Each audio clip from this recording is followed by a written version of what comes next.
A seminar hosted by the Adventist Church in East Kalimantan, Indonesia, brought together over 80 Christian pastors from different denominations to discuss theological topics and promote interdenominational cooperation. The event provided spiritual enrichment and theological insight for pastors across various Christian faith communities.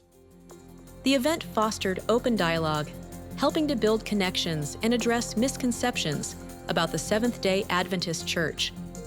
By providing a space for shared learning and theological engagement, the seminar strengthened interdenominational relationships and emphasized the importance of working together in fulfilling the gospel mission. Government and local religious leaders acknowledged the initiative as a positive step toward unity among Christian communities. Participants appreciated the opportunity for learning and collaboration, with many requesting similar events in the future.